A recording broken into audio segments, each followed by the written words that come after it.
Quraish school पढ़ाकर वापस आ रही थी जब इसे एक ठेले पर बहुत से रिसाले नज़र आए। इसने 2 डाइजेस्ट खरीदी। इसको घर आते आते 2 बज जाते थे। वो घर आते ही अजीज़ के पास गई। कुरैश के बाहर जाने के बाद तैमूर ही अजीज़ का ख्याल रखते थे। इनकी तबीयत भी ठीक नहीं रहती थी। वो हर वक्त अल्लाह से माफ़ी मांगते थे।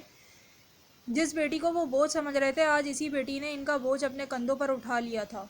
आज स्कूल में की पहली सैलरी मिली थी, जो बहुत कम थी, मगर फिर भी इसने अल्लाह का शुक्र अदा किया था। वो अजीज़ के कमरे में गई थी। वो सो रहा था। तैमूर इस वक्त घर पर नहीं थे। वो परेशान हो गई थी। इसने जल्दी जल्दी खाना तैयार किया था। थोड़ी ही देर में तैमूर घर आ गए थे। मोअज़्ज़िज़ दोस्तों को अस्सलाम वालेकुम। उर्दू नावल्स में आप सबको खुशामदीद। नावल्स पढ़ने वालों के लिए बेहतरीन कलेक्शन प्ले लिस्ट में तमाम अक़सात के साथ मौजूद है। वीडियो को लाइक करें, शेयर करें और चैनल को सब्सक्राइब करना ना भूलिएगा।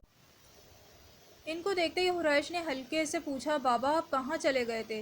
बेटा नमाज़ पढ़ने गया था। उन्होंने प्यार से इसकी तरफ देखा था। इनकी आंखें भीग गई थीं। खुदा ने इसके नसीब में भी कुन लिख दिया था। इसको बाप का प्यार मिलना शुरू हो गया था। इसको इस चीज़ से कोई मतलब नहीं था कि इसे मेहनत करनी पड़ी थी। वो तो बस अपनों से मोहब्बत चाहती थी। इसने रात में ही कपड़े इस्त्री करके रख दिए थे। अगले दिन जुम्मा था। इसे स्कूल भी जाना था। अगले दिन तैमूर जुम्मे की नमाज़ पढ़ने के बाद खुतबा सुनने गए। मौलवी साहब बेटी पर बयान दे रहे थे। इनके एक एक लफ्ज़ पर तैमूर के आंसू निकल रहे थे। वो गिड़गिड़ाकर अल्लाह से माफ़ी मांगने लगे। जब तक अल्लाह के बंदे माफ़ ना करें, अल्लाह भी माफ़ नहीं करता। मौलवी साहब कहने लगे, जानते हो हज़रत मूसा अलैहिस्सलाम ने अल्लाह से पूछा, या अल्लाह, जब आप अपने बंदे पर मेहरबान होते हैं तो क्या अता करते हैं? अल्लाह ताला ने फरमाया, अगर शादीशुदा हो तो बेटी। हज़रत मूसा ने फिर कहा, या अल्लाह, अगर ज़्यादा मेहरबान हो तो? अल्लाह ने फिर फरमा दिया, दूसरी बेटी अता करता हूँ। हज़रत मूसा अलैहिस्सलाम ने फरमाया, अगर आज सबसे ज़्यादा बहुत ज़्यादा मेहरबान हो तो? फिर अल्लाह पाक ने फरमाया, मैं तीसरी बेटी अता करता हूँ। अल्लाह ताला फरमाते हैं, जब मैं बेटा अता करता हूँ तो इस बेटे को बोलता हूँ, जाओ और अपने बाप का बाजू बनो, और बेटी अता करता हूँ तो मुझे अपनी खुदाई की कसम कि मैं इसके बाप का बाजू बनूँगा। बेटियों से मोहब्बत करो। जिस शख्स की ने अपनी 2 या 3 बेटियों को अच्छी परवरिश की, इनका ख्याल रखा और इनका निकाह किया, इसके नसीब में जन्नत है।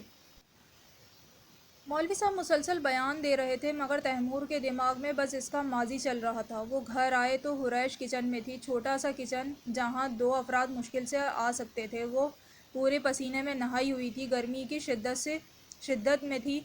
इन्होंने हुरैश को आवाज़ दी, जी बाबा। वो किचन से बाहर निकलकर इनकी तरफ देखने लगी, इधर आओ मेरे पास। उन्होंने इसको अपने पास बिठाया, या बेटा, आज तक मैंने तुम्हारे साथ जो भी किया है, मैं माफ़ी के काबिल नहीं हूँ। मुझ जैसा बदनसीब बाप, जिसने अपनी इतनी अच्छी बेटी की कदर नहीं की, जिसने बेटी जैसी रहमत से नफ़रत की, इसको बोझ समझा। आज मैं खुद इस रहमत पर बोझ बन गया हूँ। फिर भी अगर अपने बाप को माफ़ कर दो। उन्होंने हाथ जोड़ते हुए कहा, बाबा आप ऐसा नहीं करेंगे। इसने इनके हाथ को अपने हाथों में लिया और नीचे ज़मीन पर बैठे अपने बाप के घुटनों पर सर रख कर रोने लगी। वो रात में अजीज़ के पास बैठी घंटों बातें करती रही। जब वो सो गया तो वो भी अपने कमरे में चल दी। घर में बस 3 कमरे थे और वो कमरे में जाकर बैठी। इसे बिल्कुल नींद नहीं आ रही थी। इसने डाइजेस्ट उठाकर पढ़ना शुरू की थी। थोड़ी ही देर में इसे पूरी डाइजेस्ट पढ़ ली थी। इसको खुद भी लिखने का दिल चाह रहा था। इसने अपने बैग से कापी और पेन निकालकर कुछ लिखने लगी।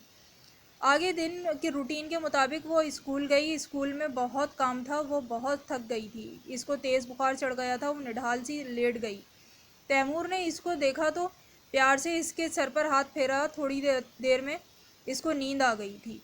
जब इसकी आंख खुली तो वो किचन में कुछ पकने की खुशबू आ रही थी। वो उठकर किचन की तरफ गई। तैमूर किचन में खड़े कुछ लोग कुक कर रहे थे और अजीज़ किचन के बाहर व्हील चेयर पर बैठा इन्हें गाइड कर रहा था। इन दोनों ने हुरैश को आते देखा तो चुप हो गए। बाबा भाई, आप लोग क्या कर रहे हैं? इसने हैरत से पूछा, क्योंकि इसे याद था इसके बाबा ने कभी ज़िंदगी में इसके सामने किचन में नहीं गए थे।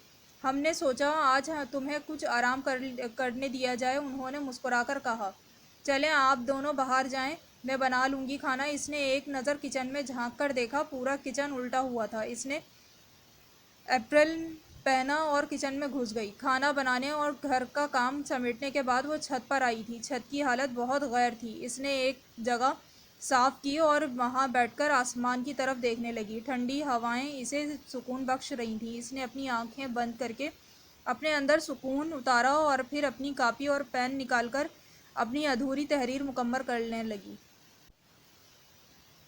اگلے دن اتوار تھا۔ اس نے مشین لگا کر کپڑے دھوئے تھے جب اسے تیمور کی کسی سے فون پر بات کرنے کی آواز آ رہی تھی۔ نرگس نے تیمور کے اسی دوست سے شادی کر لی تھی جس نے تیمور کو بزنس میں دھوکہ دیا تھا۔ تیمور سمجھ گئے تھے کہ یہ سب نرگس کی چال تھی جو ان سے ان کا سب کچھ چھین لیا گیا تھا۔ وہ فون کاٹ کر باہر نکل گئے۔ قریش نے گھر کا کام کر لیا تھا۔ تیمور بھی گھر آ چکے تھے۔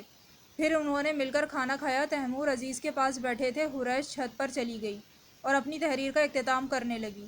اگلے دن وہ اسکول گئی تھی۔ اسکول کے سب ٹیچرز سے اس کی اچھی دعا سلام تھی۔ اس نے اپنی تحریر ایک ٹیچر کو دکھائی جو سیکنڈری میں اردو کی ٹیچر تھی۔ اس کی تحریر انہیں بہت پسند آئی۔ ایسے کر کے پورے اسکول میں اس کی تحریر پڑھی گئی۔ اسکول کی میڈم نے اس کو مشورہ دیا کہ وہ لکھنا بھی شروع کرے۔ انہوں نے وہ تحریر اپنے پاس رکھ لی۔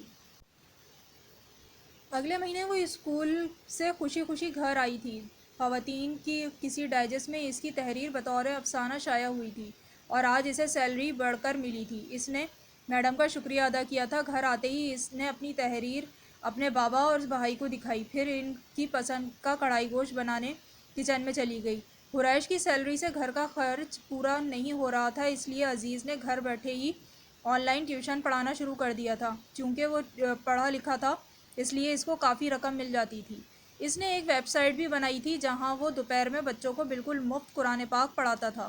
اس نے اپنی معذوری سے بھی ہمت نہیں ہاری تھی۔ قریش کو دیکھ کر اس کے اندر ایک چمک اٹھی تھی جینے کی۔ اس نے سوچ لیا تھا کہ وہ اب اپنی زندگی اللہ کی راہ میں رہ کر گزارے گا۔